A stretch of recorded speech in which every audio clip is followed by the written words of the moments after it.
Hey y'all, it's Diana from the Dianaverse, and I'm here today to give you the full moon and Aries forecast. First of all, I want to say happy birthday to all my Libras out there who have birthdays coming up, as we have the sun in Libra. Now, this is a full moon in Aries, but I will be talking a lot about Venus. How can that be, you say? Well, there is a very complicated interweaving of transits and planets going on up in the sky, and the simple answer to that is that it all leads back to Venus. So, Libra itself is ruled by Venus. Venus rules two signs. Venus rules Libra, and it also rules Taurus, and coincidentally, those happen to fall in the year on the equinoxes on the May in the May spring equinox, when we have Taurus, that's ruled by Venus. And then in the autumn, we have the autumn equinox in Libra, which is also ruled by Venus. So this is kind of an interesting dichotomy that we begin our projects. Venus ruling Taurus. Taurus is the second sign in the horoscope, the natural horoscope, where all the signs go around the wheel. And that's when we begin, metaphorically, our journey in connection with other people and putting ourselves out in the world. We move from Aries to Taurus, and then we begin to explore the outer world. Well, when we get to Libra, we're a little more sophisticated and a little more mature. We have been exploring the world a little bit, and we've got a little bit more of skill and our people skills in negotiating our way through life. So what we've started in at Beltane at the spring equinox, we had solid projects we wanted to bring into the world, right? In the spring, that's when we like sow our gardens, or we just start new things, because the earth is waking up and beginning to explore its life, and we want to explore what we can do in it. And then by the time we get all the way over to Libra, then we've got the balances, right? The scales, where we say, well, did this work? Did that not work? Do I keep this? Do I get rid of that? This and that. So it can be hard to make up your mind sometimes, right? But there's a decisive energy going on this year because Venus herself happens to be still in Leo. She'll be moving to Virgo fairly soon, but she's still in Leo, where she was retrograde during the summer. So we've had time to kind of reflect, like with our creativity, going into the underground, like digging into the deeper substrata of what we've been trying to do. Like, what do we really want to create? How do we feel about it, right? Venus is a lot about feelings. How do we feel about it? And in her descent into the underworld, she has been in Leo, so she's been creative. Like, what do I want to create? What are my real values? Where is this taking me? What are the relationships I want to have? Now, this full moon is also kind of a slip into the eclipses season, because the eclipses are now happening in Libra and Aries. So that's tying in too. And you've got your Mars in Libra at the moment. Libra ruled by Venus. So you see how this all keeps coming back to Venus. So we're really taking a big deep dive, and there's a big emphasis on the relationships we want to have. Are you happy? You could be having a great time with this, right? If things are working your way. You could be building new relationships. You could be building new career choices and resources. You could be thinking about your values and how they fit in. Now, if this isn't living up to what you want, that's kind of a reality check, right? Especially before we get into the eclipses, which are happening in October next month, on this polarity axis, you want to kind of ask yourself, like, what do I want to let go of? Libra is on the south node of that. So for the eclipse season, with the nodes of fate. So you want to see, like, okay, where have I been sitting in my comfort zone, maybe, where I need to move forward. So and Aries, like, I need to take some action and move forward on these things.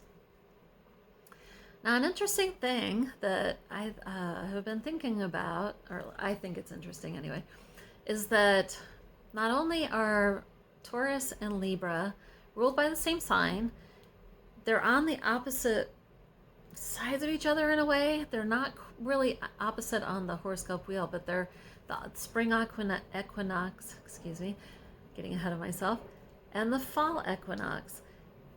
If you look at them on the wheel chart, they're 150 degrees away from each other. So that's called an inconjunct in astrology. Quinqunx, that's the other name. You might have heard some other astrologers say, talk about quinqunxes. And this is a quinqunx. These are two signs that not only are in different elements, because Taurus is an earth sign, Libra is an air sign. They're just different. Taurus is a feminine sign, Libra is a masculine sign. The air signs are all masculine. And so they don't necessarily see eye to eye, and yet they have this connection in our cycles of life of how we bring things into the world, and then we decide, we weigh it out, how to let it go. And the tarot card I'm suggesting for this lunation is the Temperance card, because it helps you see, what do I keep, what do I let go of, what's working, what's not working, do I want this relationship, would I rather have a different relationship? So they actually work together quite well, because you bring something materially into the world, and then by the time we get to the fall, you want to reflect and think about that. Okay, did this work? What do I want to keep? What do I want to not keep? You want to clear that slate before you get to the next spring and the next spring equinox, when you want to build again. If you don't have some space where you've eliminated the things that aren't working, then you don't have room to grow. So they definitely connect with each other. And I love these subtle kinds of connections that you don't generally think about in astrology, where things are related, but they're really very different. It's a little bit more, it's a little higher perspective to look at things from, where it's not black and white. It's a little more complex, and I like that. It's a little more sophisticated. You could say Libra is a little more sophisticated. So we've got a trine that's going from Uranus, Taurus, and Pluto. No. It's not Taurus. It's Mercury. Sorry. I decided not to look at pieces of paper in my computer while I'm talking, because I was spending so much time looking at them for security and not looking in the camera. So sometimes I'm going on memory. Excuse me if I flub up a little bit. I'll get there. So yeah, we've got this trine between Uranus, Jupiter, and Mercury. That's what it was. So be careful if you get triggered by things. It could be very easy to let something just fly out of your mouth, and it'll have a much bigger impact that you might have foreseen. So think before you speak. That's what Mercury is saying, because it could be very easy to let that out. And maybe there's something that needs to be said. You want to think about how you want to say it, whether this is a relationship, whether it's romantic, business, neighbors, whatever it is. Make sure you're putting it out in the world the way you want it to, because it could easily just fly out. That Uranus sometimes just bleh, very quickly. And I'm saying this to myself, trust me, as much as to anybody else. What else is going on in the sky? So that's the big things. We're leading into eclipse season. So that'll be big shakeups on the Aries and Taurus axis that we got going on. Everything leads back to Venus.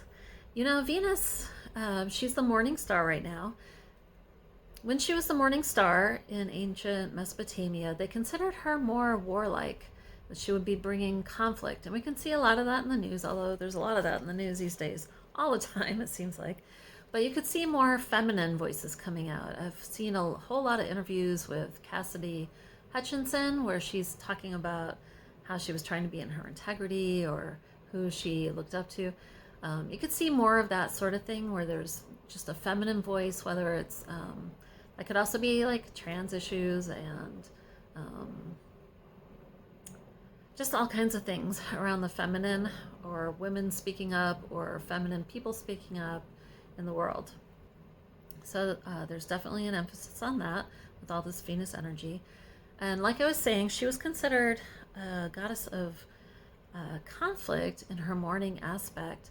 And if you know your Greek mythology, you know that Venus is actually the one that started the Trojan War, right? She was, Paris was a devotee of Venus, and Helen was being praised as the most beautiful woman on earth, even comparable to Aphrodite herself. Aphrodite is the Greek name for Venus. And Venus wasn't super happy about that. She was a little jealous, as Greek gods often were. And so she is the one that presented the apple to Paris and got that whole conflict going to eliminate her rival. So look out for ruthless dealings. Don't be overly trusting. That can be a Libra trait sometimes. Although they are very good at sussing people out, they can also sometimes be a little too trusting of other people. So you want to be careful of that. But otherwise, it's really a very positive moment because you've got all this fire energy. You've got the Venus in Leo. That's like creativity and heartfelt emotions. And you've got Aries, which is the fire sign, like ready to get things done. So Venus has been in the underworld. Now she's out. She's still in her shadow. The shadow means that she still hasn't caught up to the degree where she started the retrograde from. So she's very close. She's gathering her strength to move forward. If you have any more things that you wanted to explore as far as your values and your feelings and even just your look, right? Venus is about how we look, our well-being, how comfortable we feel in the world. You can approach that very creatively with Venus in Leo. So have fun with it, make things fun. Don't make them too serious. It'll help kind of lighten the mood on any heaviness that you have going in your chart. So the plants that I wanted to recommend for this particular lunation, I'm going with that Venus theme. So beauty regimes, especially like I'm going to make some skin lotion. I made some in the summer. It was super hot. Didn't keep the best, so I'm going to make a new one. So these could be things that you get for your hair, for your skin, that have nice botanicals like rose and lavender and things that are soothing to the body, that smell good, and that you can kind of put yourself in a good mood using them on yourself. So I'm going to recommend that, whether you make it yourself or you're going out to the store and getting something nice for yourself. And the stone I wanted to recommend is opal, especially fire opal. If you want to put that on your altar, it can help you remember, that beautiful flame within the kind of complex opal structure that it has. Can help you remember like the flame of what your passions were in the summer, what you were passionate about, what you were really excited to be doing. And you can kind of carry that with you into the darker part of the year with you. So I recommend that for this lunation. I hope by now you may have gotten a birth chart so you can see where these things are happening for you. You would look for where the moon is going to be on the day of the full moon, and that would be wherever Aries is basically in your chart, right? So I'll put a couple of links below where you can get free charts that you can pull up if you haven't already done that. If a super quick run through the houses, these are going to be the super simplified house meanings because I don't want to make this video super long. And if you have this happening in your first house, it's going to be things that really impact you. So with Venus, that can be like your finances, your could, like I say, even be your look, but it's going to be something about you personally that you're working on with yourself. Could be who you want to have relationships with. Second house, your finances. Again, it can also be appearance things, but this would be more things that you would do in regards with another. Like, it can also be investments, right? Second house. So it would be something that you would facilitate with the help of someone else, like you're going to a hairdresser, or you're working with somebody on a new career, or these sorts of things. Third house can be siblings, it could be short-term travel, things that you do close by, maybe little trips that you've been planning to take that you might plan at this time. Anything to do with siblings or close friends. Fourth house, family. You've got your ancestral stuff comes in through the fourth house. So you got parents and family stuff going on. This could be your house, literally. Fifth house, creativity, children. So you could tap into that Venus in her Leo phase and be really super creative. This would be a great one for artists and music makers, people who create things. The sixth house is the house of health and service. So if you work in the health industry, this could be augmenting things going on there. It could be about how you volunteered, maybe some long-range plans about issues that you find important, social justice things. Seventh house, you've got relationships. Now this can be relationships of all kinds. It can be romantic partnerships. It can also be business partnerships. It could be places where you need to negotiate. Like if you're in a job, this would be like maybe you've got a board that you've got to deal with. That can also sometimes be the 11th house, but the 7th house can be a lot about things going out of your life too. Like you've got the ascendant where you come in the first house.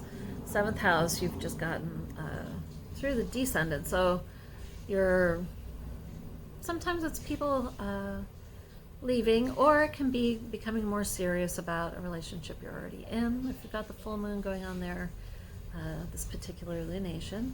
The 8th house, again, it can be family because it can be things like inheritances. It can be where you feel out of your power.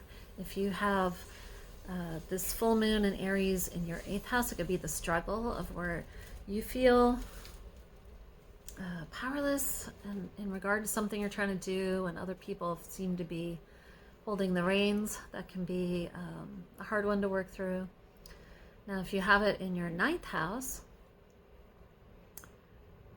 back to the 8th house, that can also be sex. So it could be sexy times, but it's going to be with someone else, right? Not by yourself.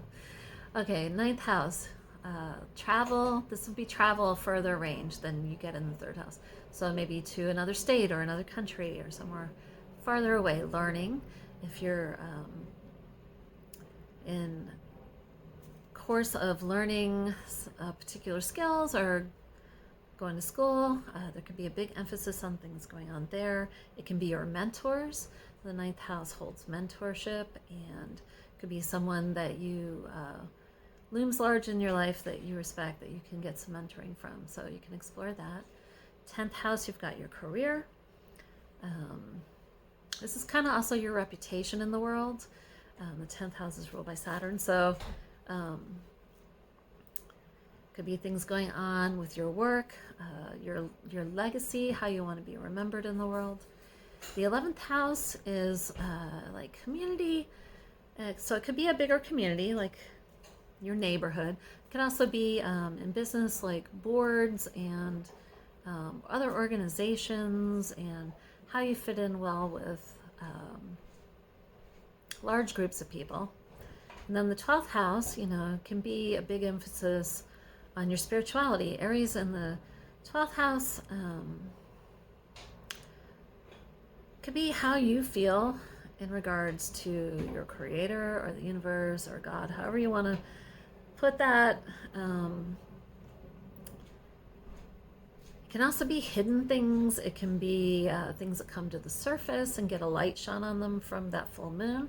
So hopefully you don't have any skeletons in your closet, because it can also be jail and incarceration. And I hope none of you are going through that. So anyway, hope this video is useful. If you like it, share it with your astrology friends. like and subscribe below. It really helps me in getting this out sooner on YouTube, because if you have less than 1,000 subscribers, as I do, I've noticed that they take a little while to actually send the notification to people when they come out. So hopefully you aren't getting this notification several days after the lunation. I'm trying to make it a little bit earlier this month so that you have it beforehand. I often like to be in the vibe of the lunation to do these, but I see the benefit in getting it out sooner so people actually see it first. Anyway, hope you have a good full moon, a joyous full moon, and hopefully you head into eclipse season. And the things that change are things that help you. All right. See you next time. Bye.